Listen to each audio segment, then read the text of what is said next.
More than 20 years after a series of brutal murders left the town in shock, Henry Walsh is declared mentally sound and released from the psychiatric institution, despite the relentless protests of Grace Porter, sister of one of his past victims. Dr. Samuel Keaton warns that Henry is not ready for the outside world, but the decision is final.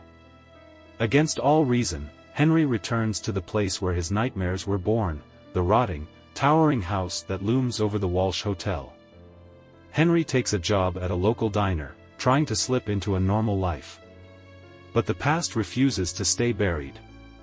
Around the same time, a young waitress named Julia Monroe finds herself stranded after a vicious fight with her boyfriend leaves her homeless. Henry, in a rare moment of kindness, offers her a room at his house. But the home feels off, silent, watching. Shadows stretch in the corners, and at night, the floorboards creak when no one is there. Meanwhile, Henry discovers that the motel's scummy manager, Leonard Fisk, has turned it into a haven for drug dealers and drifters. Disgusted, Henry fires him on the spot.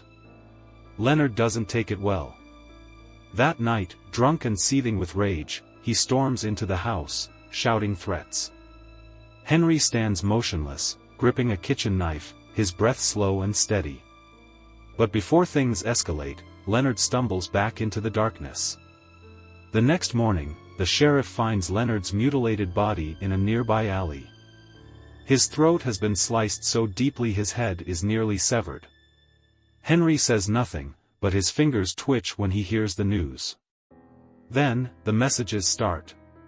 Phone calls in the dead of night. Notes slipped under the door, written in a delicate, familiar scrawl. Mother is watching. The messages follow him. At the diner. In the motel. Scrawled in lipstick on his bathroom mirror. One night, voices whisper through the house. Low. Hissing. Drawing him forward. He follows them to his mother's old bedroom, and stops dead. The room, which had been stripped and abandoned for decades, is perfectly restored. The floral wallpaper, the lace curtains, the faint scent of perfume in the air. And on the bed, a dress is neatly laid out. His mother's dress. A breath of air shifts behind him. Then, hands shove him forward. The attic door slams. Locked. As he pounds on the walls, screaming, a shadowy figure emerges from the house. It moves in the night, gliding down to the highway, where two teenagers are parked in a car. The girl screams as the figure smashes through the window. A blade flashes. Blood spatters across the windshield. By the time the survivor escapes, the other is already a lifeless heap of torn flesh and bone. The next morning, Julia hears muffled banging from above. She finds Henry in the attic, his eyes wild and bloodshot. He gasps for air, pointing toward his mother's room, swearing that it was exactly as she left it. But when they enter, the room is empty. The sheriff questions them about the teen's murder. Julia lies, giving Henry an alibi. But doubt slithers into her mind. If Henry was locked away, who killed the boy? That night, Julia meets with her mother, Grace Porter. The awful truth spills out, they are the ones who have been tormenting Henry. The phone calls. The messages. The dress in his mother's room. All orchestrated to push him back over the edge, to drive him back to the asylum. But Julia hesitates. Something is wrong. The next day, Dr. Keaton begins his own investigation. He uncovers the truth, Julia and Grace's scheme, their cruel deception. But when he confronts Henry about it, Henry refuses to believe him.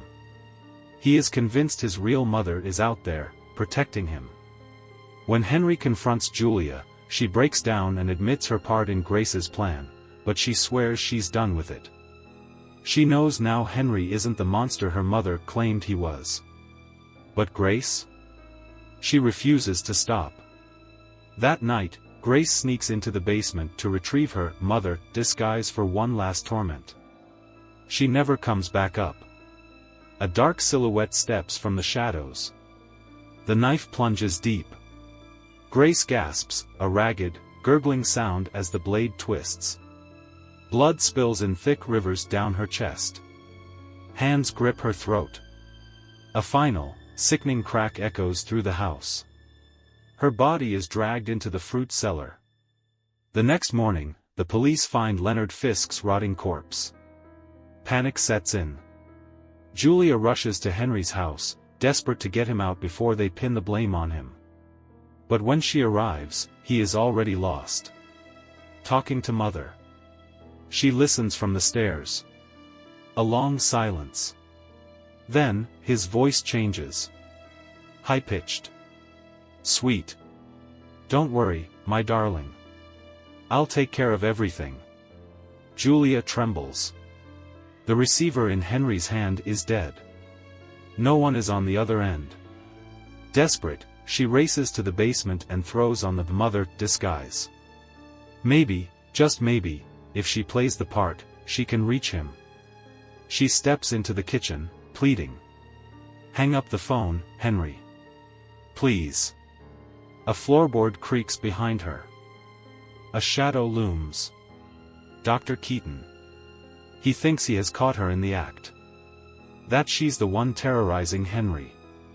He grabs her arm. She panics. The knife in her hand drives forward. A wet, choking gasp. Blood pours from Dr. Keaton's mouth as he collapses.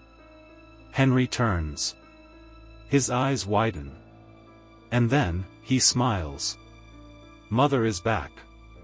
Julia stumbles backward, her breath ragged. She flees, tripping down the cellar stairs, landing hard.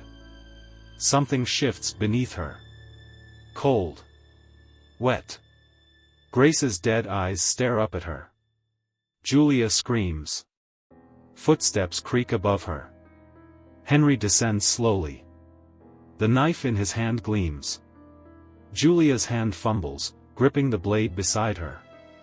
If she doesn't kill him, he'll kill her. But before she can strike, gunfire erupts. Blood splatters against the wall as bullets rip through her body. She collapses in a heap. The police swarm in. The crime scene is misread. A sick, twisted narrative takes form. Julia, the deranged daughter of a grieving sister, snapped and went on a murderous rampage. Henry is the lone survivor. Days later, Henry receives a visitor at the diner. Martha Winslow, an elderly waitress, sits across from him and takes his hand. Her grip is ice cold. "You've been such a good boy," she whispers. She leans in close. "You know, I am your real mother." A long pause. Then, Henry smiles. He reaches for the knife. The bloodshed is far from over.